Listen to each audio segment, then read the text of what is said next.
नारायण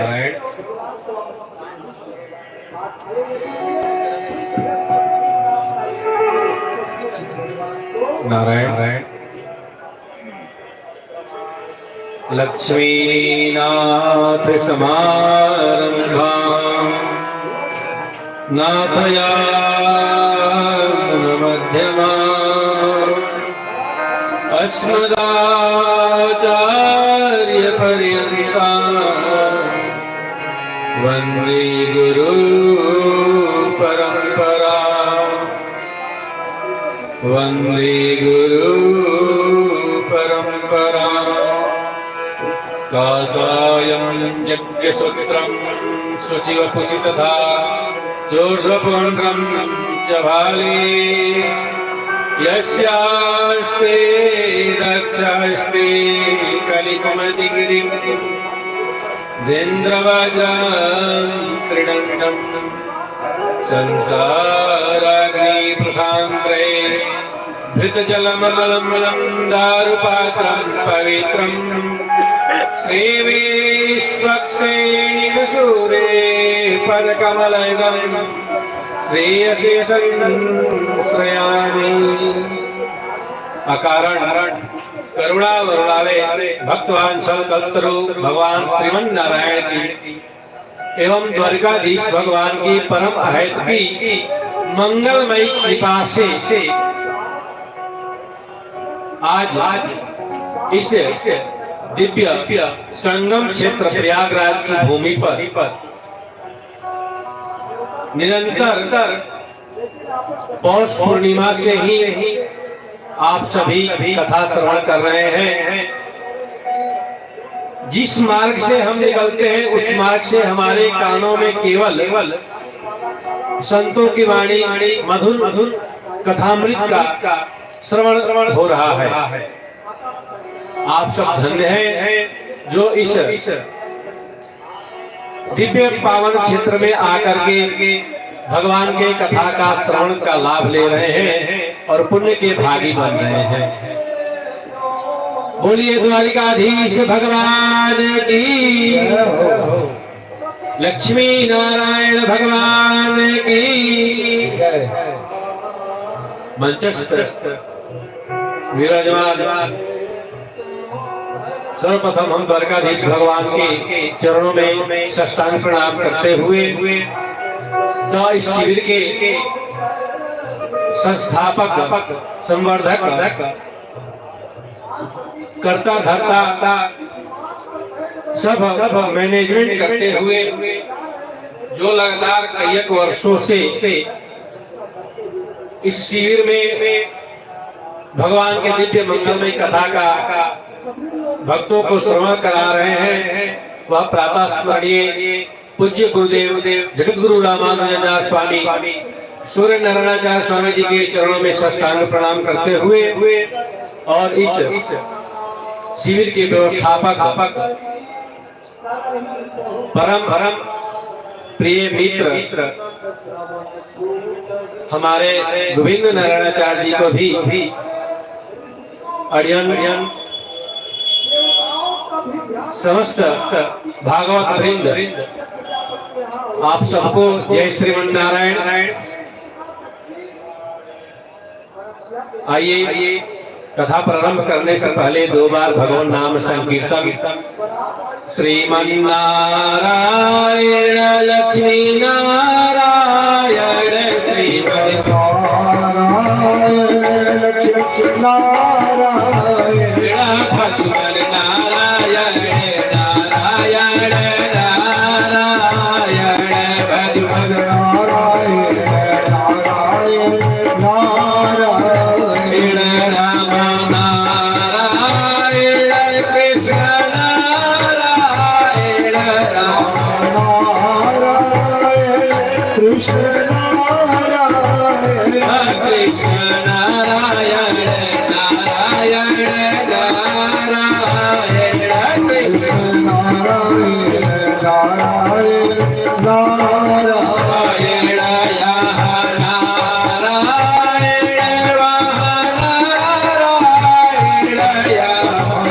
नारायण नारायण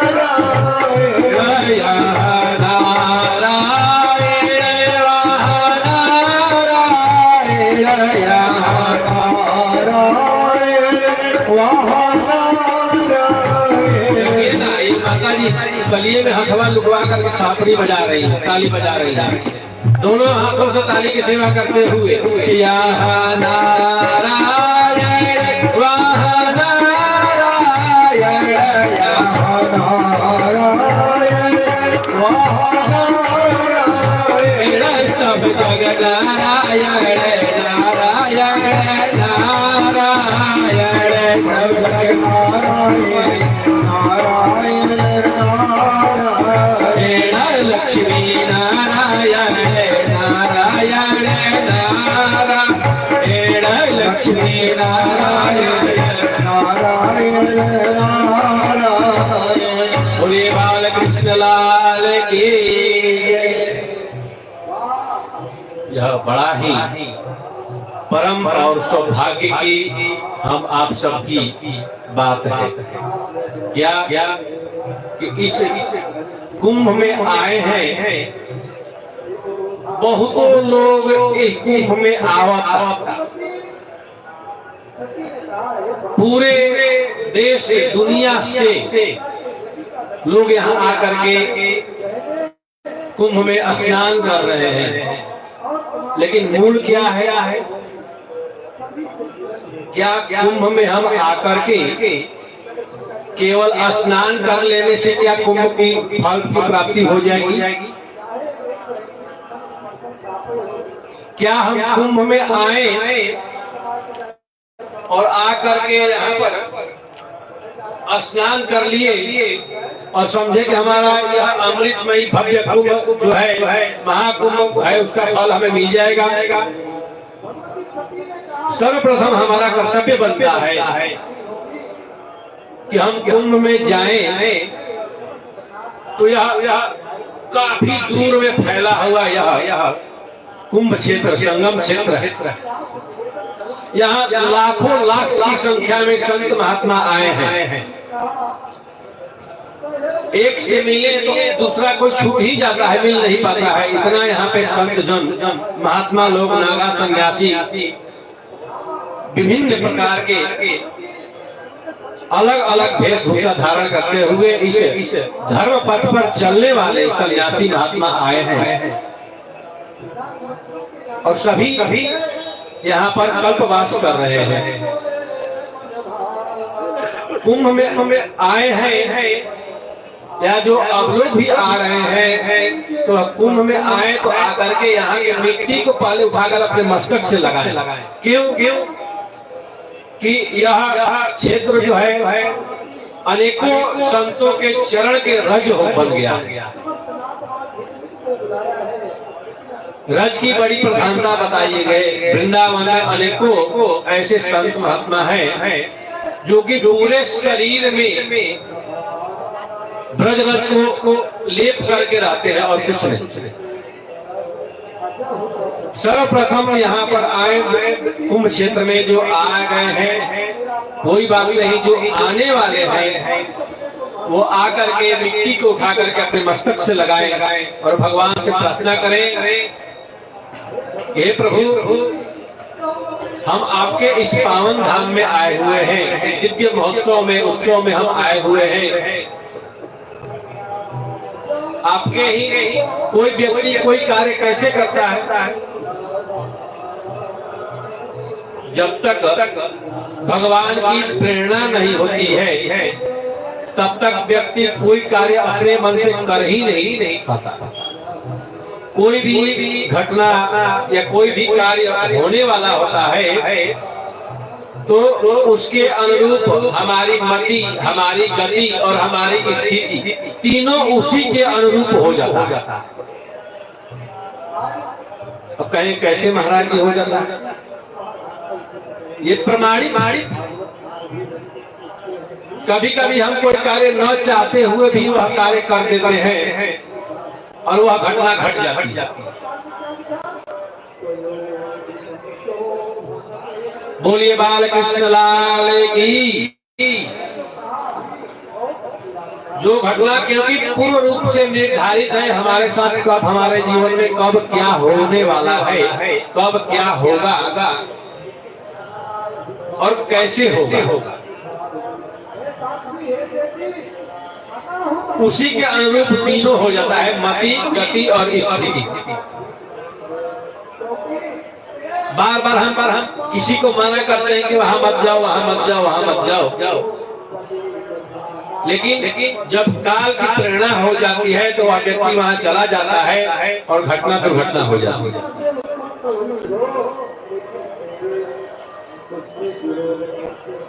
इसलिए हर कार्य करने से पहले और करने के बाद भगवान को धन्यवाद जरूर करना चाहिए। अगर कोई कार्य गलत भी हो जा रहा है तब भी भगवान के ध्यान धन्यवाद करें, क्योंकि भगवान की ही इच्छा थी। हम जितना चाहते हैं, जितना सोचते हैं वह कभी नहीं हो पाता है, लेकिन जो भगवान चाहते हैं वही होता है। इस पूरे संसार में सबसे हितैषी कौन है? हम आप सबके लिए निस्वार्थ भाव से हम सब आपके लिए सबसे बड़ा हितैषी कौन है? एकमात्र परमात्मा। वह निस्वार्थ भाव से हमारा वह हित चाहते हैं। कहेंगे कैसे महाराज जी? तो क्या हमें मनुष्य बनाने से पहले क्या हमने उनको घूस दिया था? क्या पैसा दिया था? धन दौलत, सोना चांदी, रुपया पैसा दिया था? फिर भी भगवान हमारे कर्मों के अनुसार हमें मनुष्य बना करके भेजा इस संसार पर, और मनुष्य बनकर हम इस संसार पर आए हैं तो क्या कर रहे हैं? हाय बेटा, हाय बेटी, हाय पोता, हाय दामाद, पति पत्नी के चक्कर में नाना प्रकार के जंजाल में भुला गए। एक बार भी यह माया इतनी बलवान है कि हम जैसे ही सोचते हैं कि बैठ करके 2 माला जप कर ले, वैसे हमारे मन जो है माया के वशीभूत होकर के अनेक प्रकार के जंजाल में कभी पुत्र की याद आ जाएगी, तो घर के ये काम हुआ है, ये काम नहीं हुआ है, इसके याद आने लगेगा। मन कहते हैं कि मन एवं मनुष्याणाम बंधन मोक्ष कारण। मन ही मनुष्य का बंधन और मोक्ष का कारण है। मन हम चाहते हैं भगवान में लगे, लेकिन हमारा मन जो है चाहता है कि हम संसार में तरफ जाएं और संसार में लगे।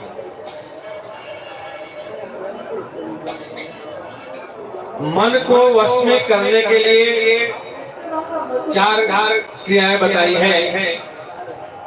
जितासनो, जित संगो, जित श्वासो, जितेंद्रिय। सर्वप्रथम हम अपने आसन को जीते, जितासनो, जित संगो, उसके बाद हमारी संगति कैसी है, हमारा सत्संग कैसा है, किसके साथ उठना बैठना है, किसके साथ क्या बोल चाल है, पहले दूसरे नंबर में उसको जो जीते। जितासनो, जित संगो, जित श्वासो।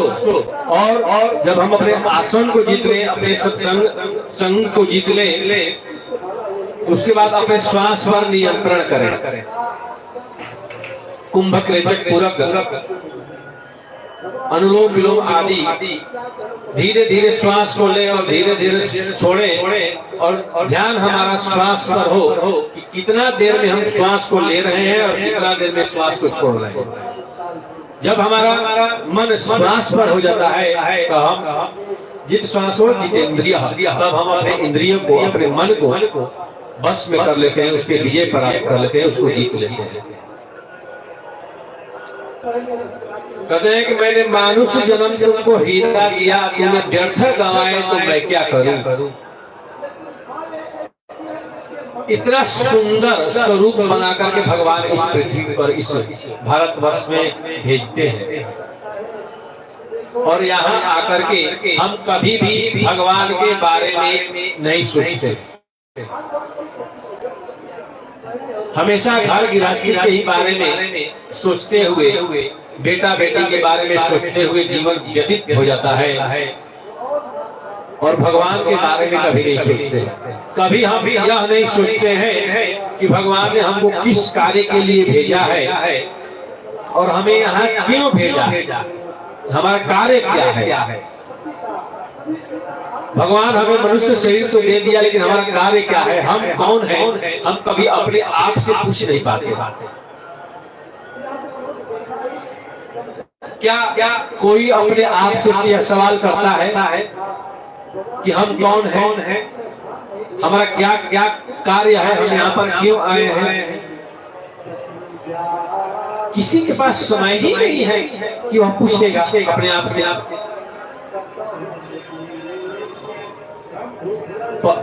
पढ़ाई कर रहा है विद्यार्थी तो उसको पढ़ाई का टेंशन, पढ़ाई कर रहा है तो उसको नौकरी का टेंशन है, नौकरी मिल गया तो फिर बाप माँ उसकी शादी कर दिए, माता पिता उसकी शादी कर दिए, फिर उस शादी हो जाने के बाद उसकी पत्नी की चिंता हो गई, घर बनाने की चिंता हो गई, लड़के बच्चे हो गए, बाल बच्चे हो गए तो उसकी चिंता हो गई, फिर उसकी पढ़ाई लिखाई, फिर पठन पाठन, फिर शादी विवाह, फिर नाती पोता, इसी में जीवन व्यतीत हो जाता है। यह बड़ी विडंबना है। बोल बाल कृष्ण लाल की। हम आज के एक सबसे बड़ी कमी जो है प्रायः देखने को मिलता है, वह क्या है, हम सोचते हैं कि हमारा पुत्र आज्ञाकारी हो,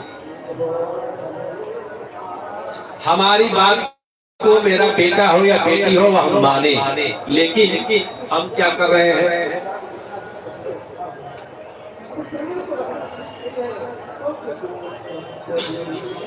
बेटा को आज्ञाकारी बनाना चाहते हैं, लेकिन हम खुद अपने माता पिता की बात को नहीं मानते। यह सच्चाई है, आप सभी भी देखते होंगे, आप सभी भी सुनते भी होंगे, यह सच्चाई है। हम तो चाहते हैं कि हमारा बेटा आज्ञाकारी हो, मेरी बात माने, मैं जैसा कहूँ वैसा ही करे। लेकिन क्या हम अपने माता पिता की बात को मानते हैं? क्या बेटा को आज्ञाकारी बनाने के लिए शुरू से हम उसको ऐसा बनाए? पहले माताएं, पहले शुद्धता होती थी, पवित्रता होती थी। बच्चे को तो आधा धर्म का ज्ञान उसके दादा दादी आदि सिखा दिया करते थे बचपन में ही, 5 वर्ष से पहले ही। लेकिन आज किसी के पास समय ही नहीं। जब से स्मार्टफोन आ गया वह इतना स्मार्ट है कि हम आप सबको बुर्बक बना दिया। जब से स्मार्टफोन आ गया, कहते हैं कि जैसे ही गर्भ में बच्चा आ जाता है तो माँ जैसी 9 महीना जैसी वो उसकी एक्टिविटी रहती है, जैसा वह सोचती है, जैसी उसकी मानसिकता रहती है, वह सारा प्रभाव पुत्र पर या पुत्री पर पड़ता है। जो भी बच्चा गर्भ में हो, उस गर्भस्थ शिशु के ऊपर उसका प्रभाव पड़ता है। पिता तो घर के भरण पोषण में लगा रहता है, लेकिन सारा गुण और सारा मन स्थिति, चाल चलन, बोल चाल, बातचीत, उसके व्यवहार, माता क्या कर रही है, कैसी है, उसका सारा व्यवहार जो है, सारा लक्षण पुत्र पर पड़ता है। और वही पुत्र जन्म लेने के बाद वैसे आचरण करता है। जब गर्भस्थ शिशु होता है तो 6 लोगों का संस्कार उस शिशु में आता है। कौन कौन? पहले माता, दूसरा पिता, तीसरा बाबा, चौथा आजी, 5वां नाना और छठा नानी।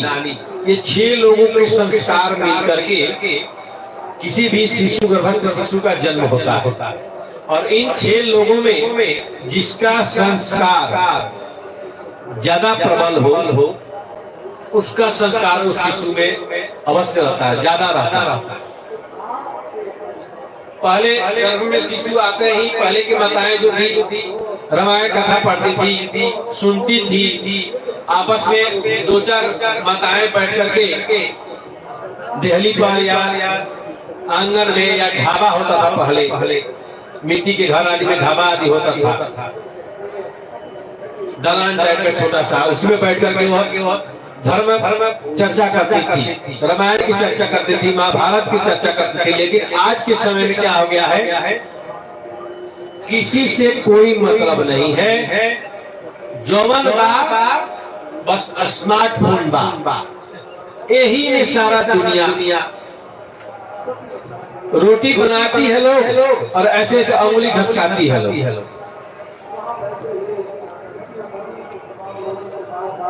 क्या जमाना आ गया। बोले बाल कृष्ण लाल की जय। अभिवादनशीलस्य नृत्य वृद्धोपसेविनः चत्वारि तस्य वर्धन्ते आयुर्विद्या यशो बलम्। पहले हमारी माताएं दादी सिखाती थी छोटे छोटे बच्चे को, हमें भी याद है आज वो बात। सुबह सुबह जगते ही दादी कहती थी, जग गया हुआ जा, सब कोई जितने लोग बड़ लोग सबको गोड़ छू गोड़ प्रणाम कर।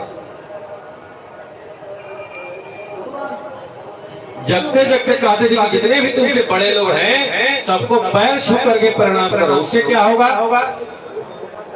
लेकिन आज ऐसा नहीं है। बेटा जग गया, मम्मी उसके आगे स्मार्टफोन दे दी, मोबाइल पकड़ा दी, मम्मी अपना काम कर दिया, बेटा बस उसी में उंगली घुमाने लगा।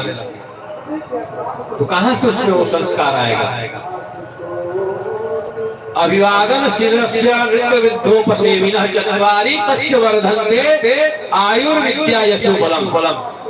प्रातः काल जगते जगते अगर अपने से बड़ों का पैर छू करके अगर हम प्रणाम करते हैं तो चार चीज की वृद्धि होती है।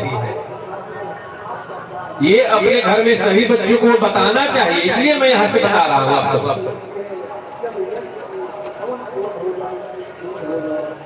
क्या वह चार चीज क्या क्या है। सबसे पहले आयु की वृद्धि होती है, उसके बाद विद्या की वृद्धि होती है। लंबी आयु होगी, बहुत दिव्य बुद्धि का बालक होगा, विद्या उसके पास तेज होगा।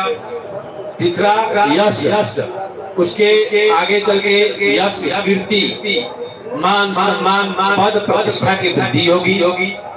उसके बाद वह बलवान होगा, धैर्यवान होगा, गुणवान होगा। क्या ये गलत बताया गया है? क्या पहले के माताएं गलत करती थी जो आज नहीं कर रही है? इसे सुधारने की आवश्यकता है।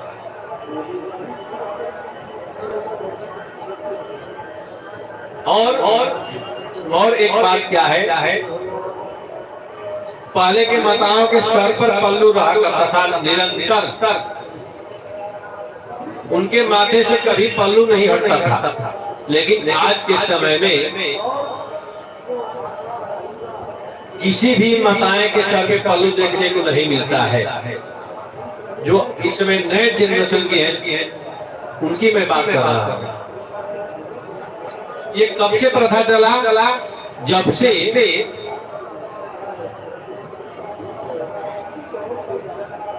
जब से वो बड़ा सा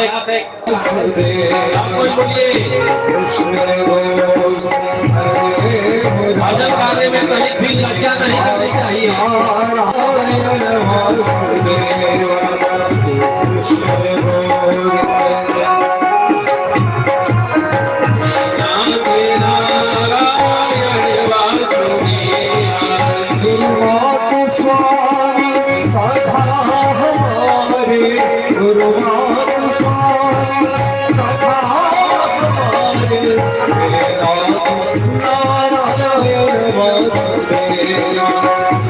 कृष्ण गोविंद हरे मुरारी नाथ नारायण वासुदेव।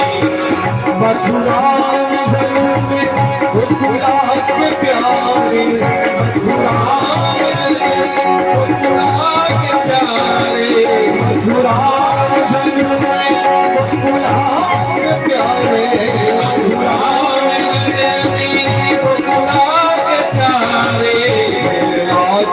नारायण वासुदेव कृष्ण गोविंद हरे मुरारी नारायण वासुदेव कृष्ण गोविंद हरे मुरारी नारायण वासुदेव कृष्ण गोविंद हरे मुरारी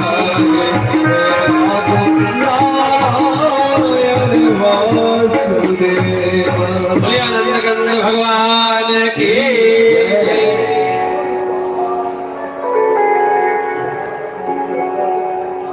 धर्म पथ पर हमें चलना चाहिए। हमें अपने जीवन में कभी भी वैसे कार्य नहीं करना चाहिए जिससे कि हमारे मन में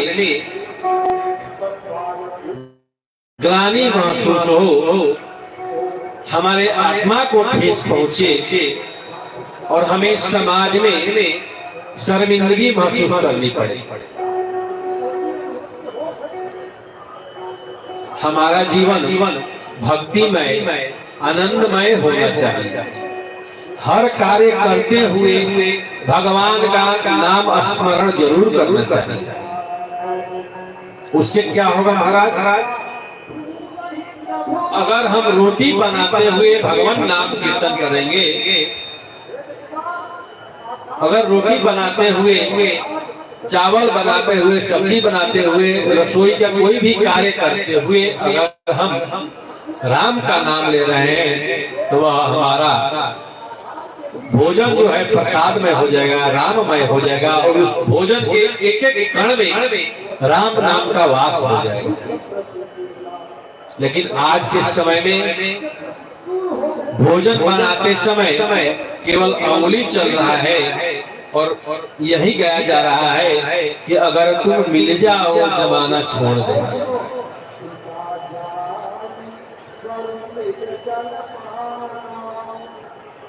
इससे हमारा आत्म कल्याण कभी नहीं होने वाला है।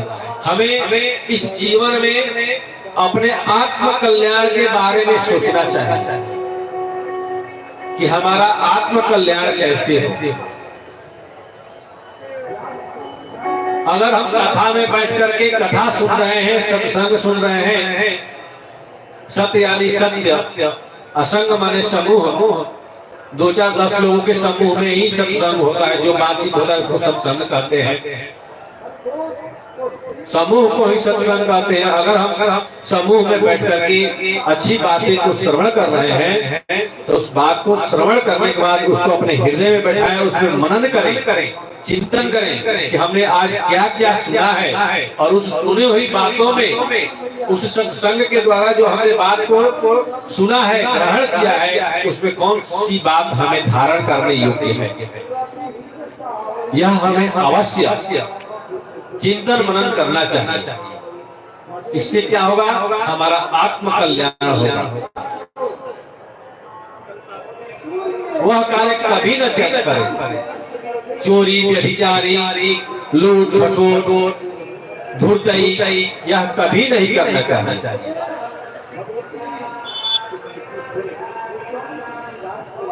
क्यों?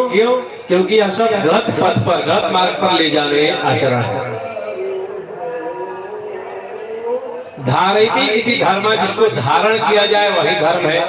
तो धारण क्या किया जाए महाराज? तो वस्त्र भी धारण करते हैं, यह भी धर्म है।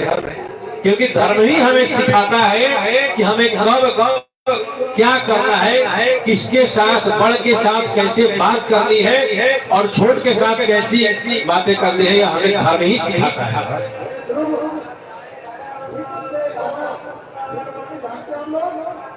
धर्म को धारण किया जाता है। धर्म ही सिखाता है हमें कहाँ चलना है, कहाँ बैठना है, किसके सामने कैसे बैठना है। अब किस गुरु जी के पास गए हैं बैठने के लिए, अब उन्हीं के सामने पैर फैला करके बैठ जाए तो ये गलत बात। गुरु जी के सामने मंदिर में कथा पंडाल में कभी भी और कभी भी ये 3 जगहों पर पैर फैला करके नहीं बैठना चाहिए। असमर्थता है, जिनको तकलीफ है, रोगी, वृद्ध और बालक, ये 3 लोगों को छोड़कर ये नियम सब पे लागू है। जो रोगी है वो बैठने में असमर्थ है, घुटना में दर्द है, दौड़ाने में असमर्थ है, थोड़ा सा फैला ले, फिर पैर को ढक करके अच्छे से बैठ जाए, कोई दोष नहीं लगेगा। वृद्ध हो गए हैं, उठा बैठा नहीं जा रहा है, उनके लिए भी कोई दोष नहीं। बालक है तो बालक तो बालक ही होता है, वो जैसे भी बैठे उसके लिए सब सम्मत। बचपन से ही बालक को मंदिर में ले जाए, भगवान के सामने उसको साष्टांग प्रणाम करने के लिए बताएं। वहाँ जो आचार्य जन है, गुरुजन है, महाराज है, उनको भी साष्टांग प्रणाम कराएं। अगर साष्टांग प्रणाम नहीं करा पा रहे हैं तो दोनों हाथ से पैर को छू करके प्रणाम करने की बताएं उस बालक को। आजकल महाराज पैर तो दूर की बात है, आजकल लोग घुटने छू करके प्रणाम करते हैं।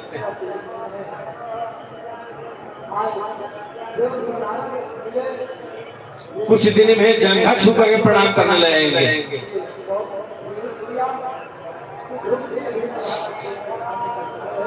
कैसी हमारे आजकल के युवा पीढ़ी के लिए बहुत चिंता का विषय है।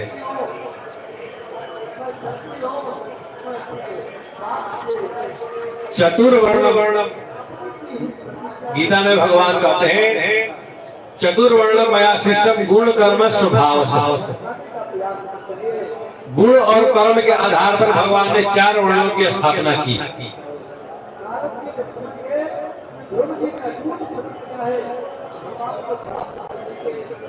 और भगवान का मुख जो है वह ब्राह्मण है। श्रीमन्नारायण नारायण नारायण श्रीमन्नारायण नारायण नारायण लक्ष्मी नारायण नारायण नारायण लक्ष्मी नारायण नारायण नारायण सत्यनारायण नारायण नारायण सत्यनारायण नारायण नारायण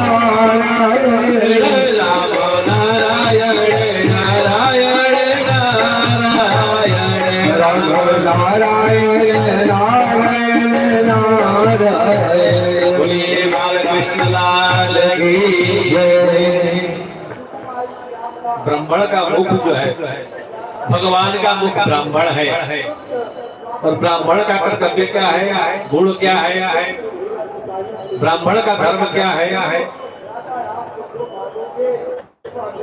ब्राह्मण मुखमासीद बाहुराजन्यकृतः उरुष तद्वैश्य पद्याम सूत्रो अजायतः। ब्राह्मण का मुख, भगवान का मुख ब्राह्मण है। भगवान के भुजा जो है वह क्षत्रिय है। और जंघा जो है भगवान का वह वैश्य है और पैर जो है वह सिद्ध है। तो ब्राह्मण का कर्तव्य क्या है महाराज? आजकल क्या ब्राह्मण अपना कर्तव्य कर रहे हैं? 100 में से 90 ब्राह्मण, 95 ब्राह्मण ऐसे मिलेंगे जिनके शिखा और सूत्र नहीं है महाराज।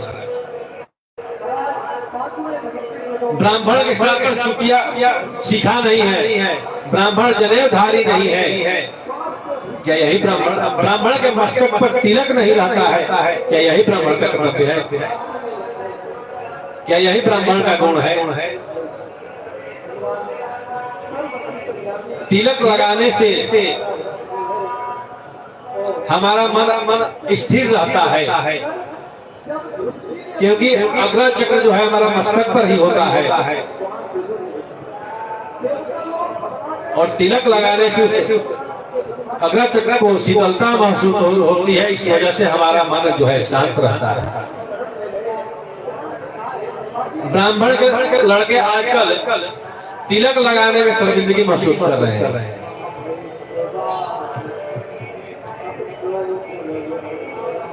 बोलिए बाल कृष्ण लाल की। भगवान ने गुण कर्म के आधार पर चतुर्वर्ण की सृष्टि की।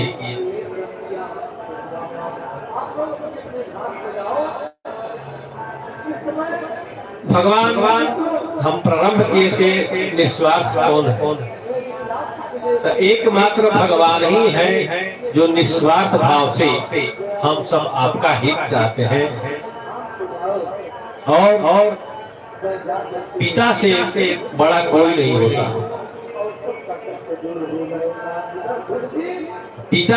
माता पिता भी निस्वार्थ रूप से अपने पुत्र के लालन पालन करते हैं और कहते हैं पिता पुत्र को कंधे पर क्यों बैठा करके कहीं ले जाते हैं? क्या कोई बताएगा इसमें?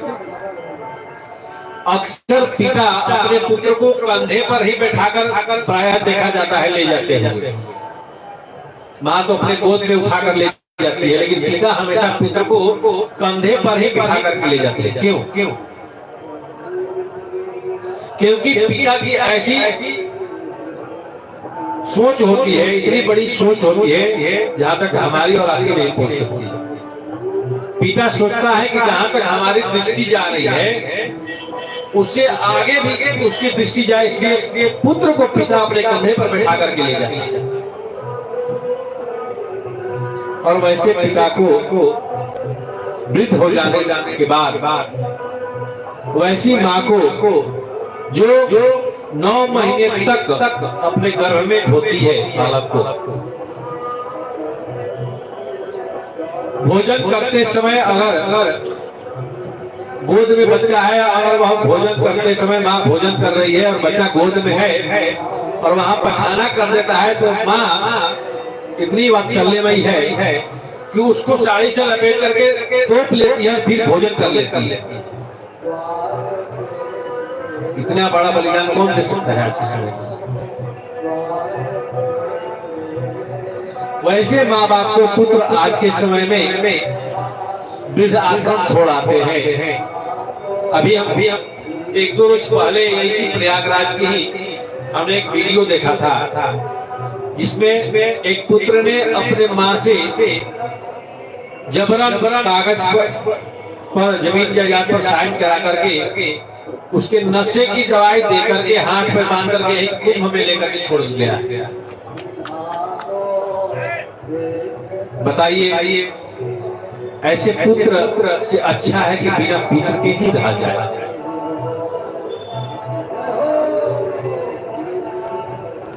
माँ बाप की कर्ज कहते हैं कि अगर हम अपने शरीर के चमड़े से भी जूता बना करके पहना दें तो माँ बाप का कर्ज हम नहीं दे सकते।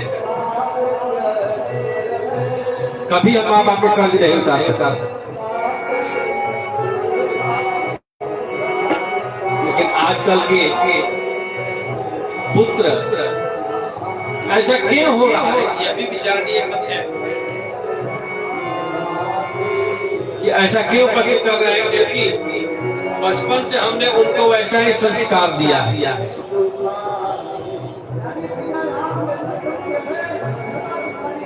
पहले तो ऐसा इतना अनाथालय और इतना वृद्धाश्रम नहीं बनता था। ये अब ही इधर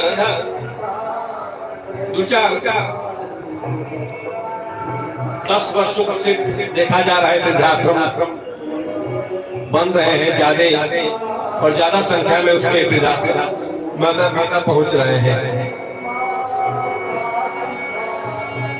आखिर क्यों? पहले के बच्चे से क्यों नहीं करते? पहले संयुक्त परिवार रहता था। पहले एक ही घर में, एक ही हांडे में, एक ही तसला में 30-30 लोग, 40-40 लोगों का भोजन बनता था और सभी लोग मिलजुल करके बनाते थे। और सबसे पहले बड़े बुजुर्ग पाते थे, उसके बाद घर के सभी छोटे बच्चे आदि जो भी थे माताएं सभी पाती थी। लेकिन अब ऐसा कहाँ हो रहा है?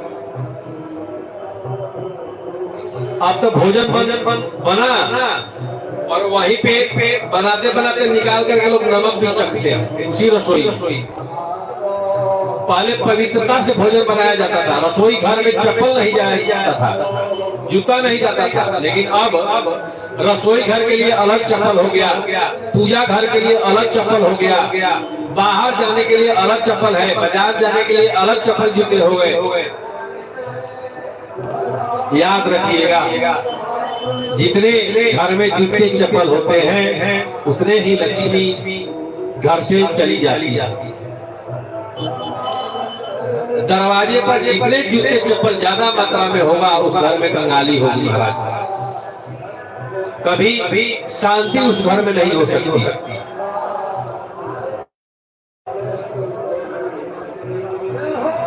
लेकिन आज शुद्धता, पवित्रता, सत्यता सब समाप्त हो गया।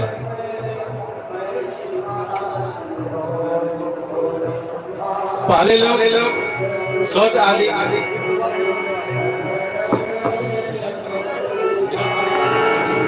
हर बात को तुम भूलो भले, माँ बाप को मत भूलना। हर बात को तुम भूलो भले, माँ बाप को मत भूलना। उपकार लाभ है इस बात को मत भूलना। हर बात को तुम भूल भले, माँ बाप को मत भूलना।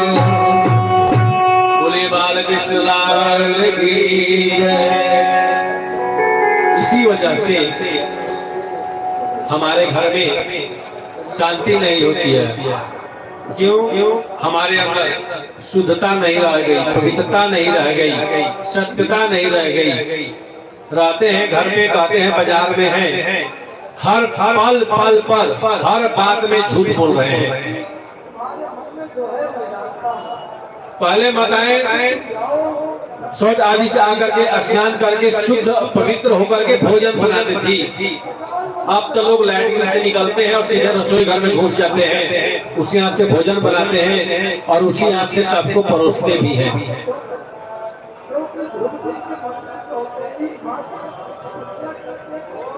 सबसे पहले इस स्थिति को सुधारना होगा, शुद्धता, पवित्रता और सत्यता लानी होगी, तभी हमारे घर में सुख, शांति, समृद्धि का विकास होगा। ये कोई बड़ी बात नहीं है। यह सब कोई कर सकता है, लेकिन कोई करना नहीं चाह रहा है। बोलिए बाल कृष्ण लाल की। हमारे सम्मुख एक महात्मा जी आए हुए हैं, तो हम इसी के साथ 2 बार भगवान नाम संकीर्तन करें, उसके बाद अपनी वाणी को विराम देंगे। अरे का कोइलो मानुष तनवा पाके भजन ना कोइलो, का कोइलो मानुष तनवा पाके भजन ना कोइलो। का कोइलो मानुष तनवा पाके भजन ना कोइलो। का कोइलो मानुष तनवा पाके भजन ना कोइलो।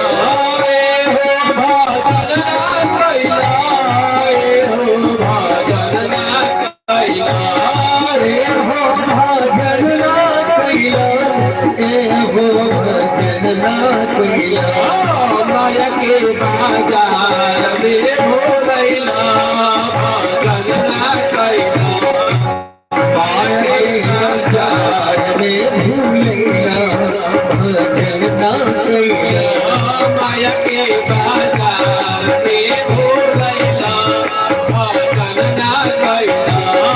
माया के बाजार में भूलैया भाजन ना कैला गरबा में वादा जे कैला बहरा के भूली हो गईला गरबा में वादा जे कैला बाहर के भूल गईला गरबा में वादा जे कैला बहरा के भूली हो गईला गरबा में वादा जे कैला बाहर के भूल गईला करे लगला तू और तेरा मेरा भजन ना कैला करे लगला तू और तेरा मेरा भजन ना कैला करे लगला तू और तेरा मेरा भजन ना कैला करे लगला तू और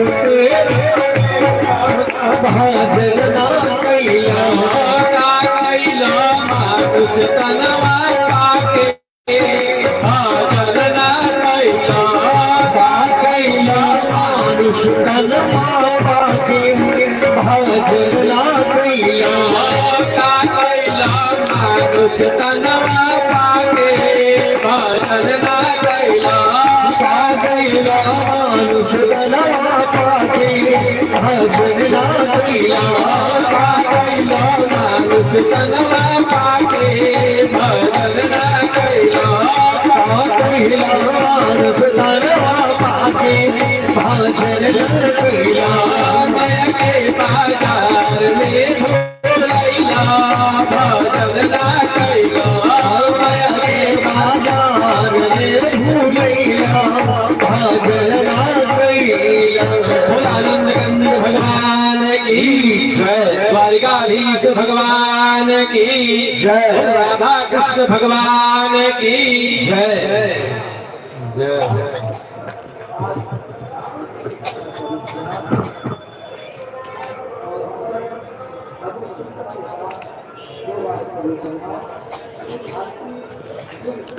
श्री द्वारिकाधीश भगवान की जय श्री लक्ष्मी नारायण भगवान की जय श्री यज्ञ पुरुष भगवान की जय परम पूज्य श्री स्वामी जी महाराज की जय।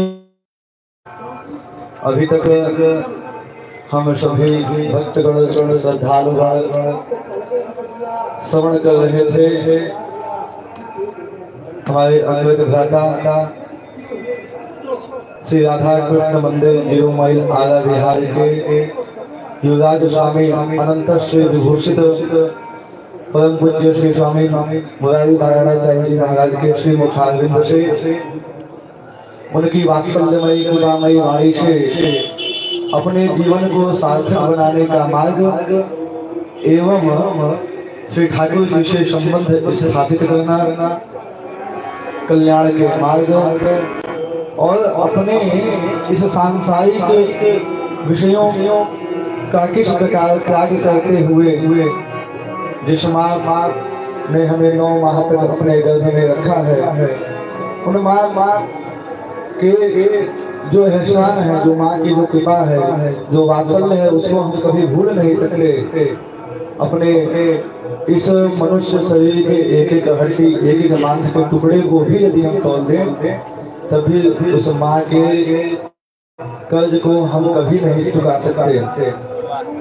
इस प्रकार के वाणी को, इस प्रकार के वात्सल्यमयी वाणी को पूज्य श्री स्वामी जी महाराज के श्री मुखारविंद से हम सभी श्रवण कर रहे थे और किस प्रकार से अपने इस सुदुर्लभ मानव जीवन को सार्थक बनाए, माता पिता के चरणों में किस प्रकार की सेवा करें और जो यह सांसारिक विषय भोग वाले जीवन है इन सब से किस प्रकार से दूर होकर भगवान बाके बिहारी, भगवान राधा कृष्णचंद्र श्री द्वारिकाधीश भगवान के श्री चरणों में किस प्रकार से अपने तन मन और हृदय को किस प्रकार से उनके श्री चरणों में स्थापित करें।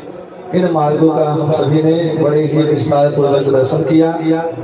पूज्य श्री स्वामी जी महाराज के श्री चरणों में साष्टांग प्रणाम निवेदित करते हुए बारंबार साधुवाद, बारंबार धन्यवाद निवेदित कर रहा हूँ। आगे उत्तर प्रदेश से पधारे हुए अनंत श्री विभूषित श्रीमद जगद्गुरु रामानुजाचार्य स्वामी श्री मंडलिकाक्षाचार्य जी महाराज के श्री मुखारविंद से हम सभी लोग भगवान की दिव्य लीला कथाओं को श्रवण करते हुए अपने इस सुदुर्लभ मानव जीवन को सार्थक बनाने का प्रयास करें। पूज्य श्री स्वामी जी महाराज।